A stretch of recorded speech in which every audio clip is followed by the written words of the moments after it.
Welcome back to another Arrowwood Trip Report, this time a psilocybin mushroom experience by user Freak of Nurture. This entry is titled Refractions from the Prism of Self. The entry lists the user taking 3 grams of P. cabensis golden teacher mushrooms. Do you ever find yourself talking over your thoughts? Do you get an interior monologue going, it gets too much, and you just say something aloud to steal the internal guy's thunder? I've got serious bipolar brain right now. This trip took place towards the end of October 2022. I'd grown my own golden teacher mushrooms and harvested the first batch back in July, and by now I was eager to continue my sporadically indulged psychedelic explorations. Over the past decade, these had consisted of psilocybin, morning glory seeds, cannabis in smoked and edible forms, and salvia. Although I'd always been highly intrigued by altered states of consciousness, I tend to be an infrequent user of substances outside of caffeine. I also tend to be a chronic ruminator and an overall anxious person. Leading up to this experience, contemporary news events, apocalyptic on both a regional and international scale, had left me feeling extremely edgy, and this had caused me to postpone my trip several times. Eventually, I reasoned that nothing catastrophically awful was likely to occur in the short time regarding these events, and I allowed my enthusiasm for psychedelics to take hold, aware that my anxious mentality would pose certain risks. I had 3 requests for the shamanic Santa. In particular, I wanted this trip to help forge a healthy equilibrium between my internal state and what I see as the increasingly unstable and chaotic external world. More modestly, I was motivated by the urge to explore my subconscious mind and to stimulate a blissful state of potentially therapeutic value. For this, I'd curated a playlist in advance consisting of ambient electronic music, Steve Roach, Aphex Twin, new age ambient modern classical, pop-hole, vu, goric, and a miscellaneous range of atmospheric guitar and rhythm-based tracks, Herbie Hancock and new. Around 11 p.m. on this Friday night, I began to steady my mind with some gentle spiritual and nature documentaries. Shortly before midnight, I ingested approximately 3 grams of dried psilocybin mushrooms with a black cherry yogurt. The yogurt masked the pungent taste of the mushrooms, and consistent with all my other trips to date, I experienced zero nausea on the come up. I would experience mild cramping as the trip progressed, but nothing debilitating. Approximately 30 minutes after dosing, my cat, undeterred by the closed-off body language, insisted on sitting on my lap for petting. I was slightly nervous during the come-up, and I found myself absent-mindedly indulging her for just a few minutes. I did notice, however, that there was a quality to her fur that felt more raw than normal, its texture more piney, and this triggered some rather antic associations of undergrowth and dampness. Shortly after, I laid back in bed, put on a blindfold, and started my playlist. As the opening ambient tracks played, I began perceiving shifting monochromatic visuals in my mind's eye, consisting of whirring assembly lines which appeared to be sketched and chalk-like across a dark screen. These hallucinations spawned out of the near darkness and stimulated a degree of anxiety due to their strange hybrid mechanical and organic nature. I sensed that the assembly line was a sort of biological life force. I'd anticipated seeing beautiful, free-flowing visual architecture as generated by Steve Roach's spacey soundscape. Yet these visuals struck me as alien and cold, two-dimensional both emotionally and spatially. Retrospectively, I can see how this slightly unpleasant part of the trip might have been spurred on by my impressions of dampness minutes prior, paired with the synth-based soundtrack. A presence presided over these visuals, and I recognized this as the alkaloidal interlooper itself as it entered my system. This entity appeared mushroom-like and bipedal in form, and it was somewhat static in the context of my hallucination, appearing as a kind of sentient hieroglyph.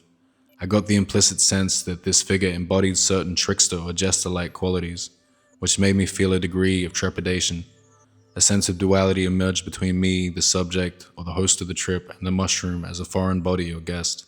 I had given this potentially mischievous tenant the master key to the tenements of my psyche, and for the next few hours I'd be enthralled to this monolith as it coursed through my system. However, the biological assembly line continued to churn, and I got the rather arcane impression that my guest was a fan of cosmically insane joke shop humor, of the sort that wasn't going to cause me appreciable psychic injuries.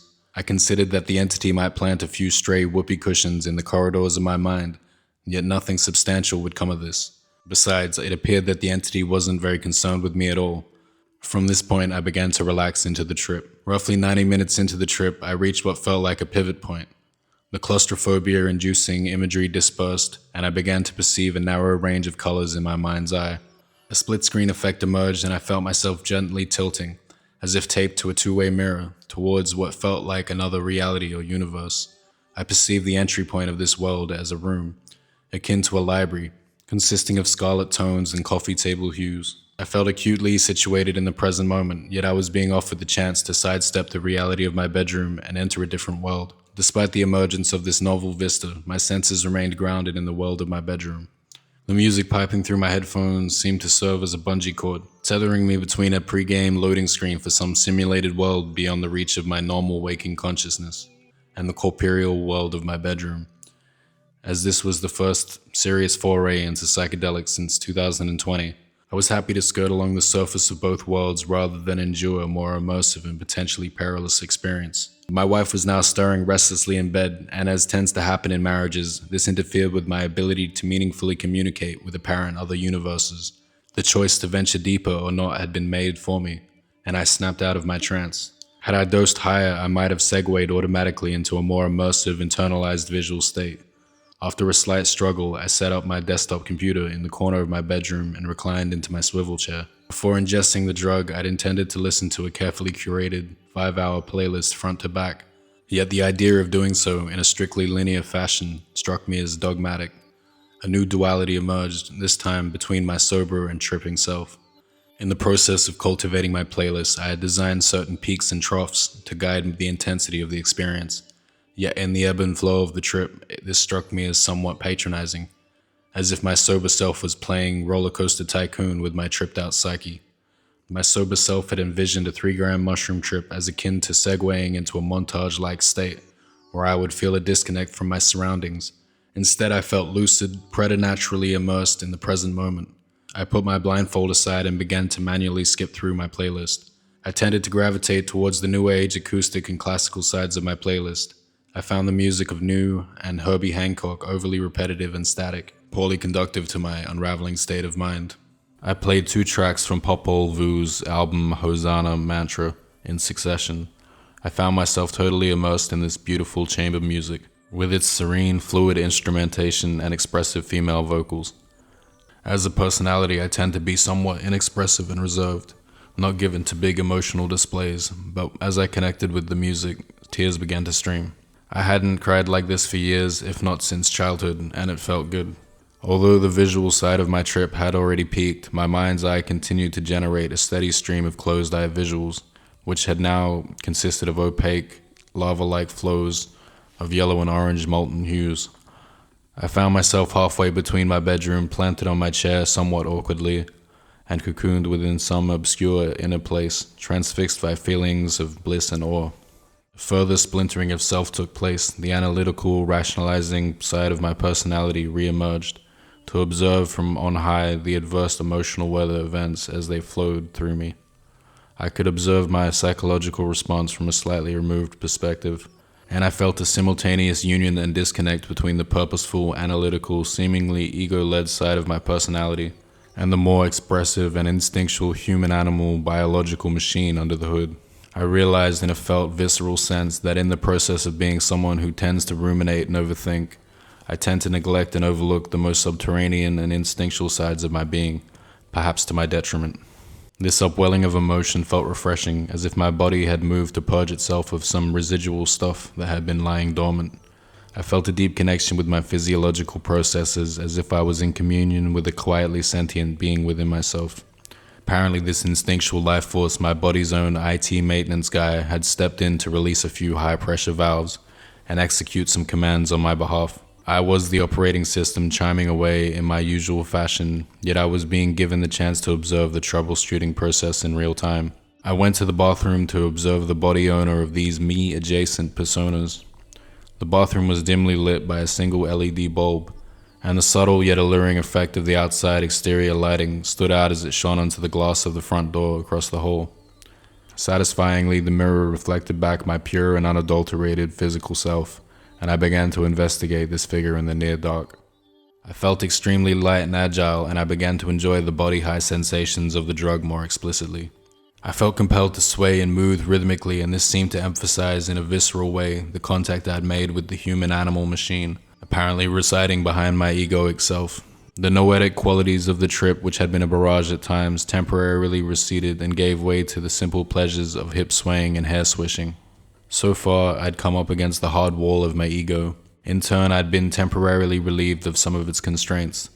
I had observed in both an analytical and in a felt sense certain aspects of my psyche as reflected through a series of polarities. In the last quarter of my trip, this shuffling of perspectives would continue, albeit in a more impersonal vein. Despite this, I would remain tethered to my sense of self.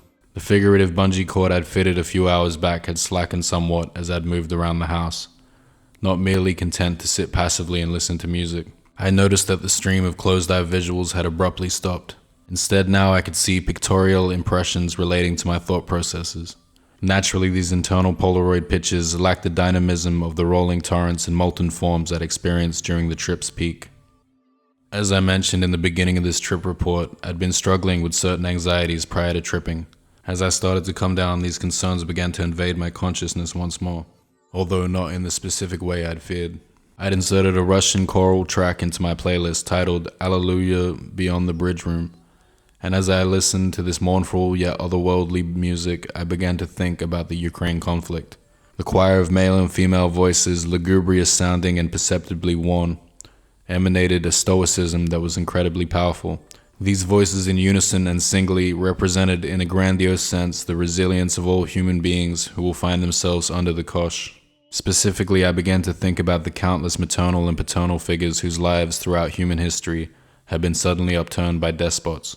Whereas in my sober mindset, I might have considered the train of thought in an analytical vein, underpinned by a degree of anxiety. Under the effects of psilocybin, I found myself deeply moved in a fully bodied, emotional way by the resilient acts of ordinary human beings, the nurturing impulses of the totemic paternal figures, and his or hers attempts to preserve the vestiges of normal domestic life amid a war-zone setting inspired the feelings of empathy and awe.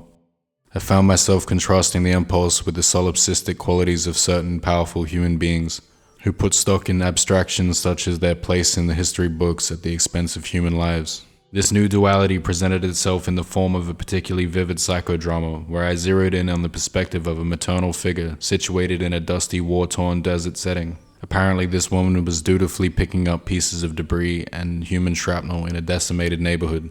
I sensed that this act was being performed in a mood of stoical resignation, which relayed to me the petty, ephemeral qualities of individuals who perpetuate wars of conquest, as contrasted to the perennial sufferings of subjugated populations.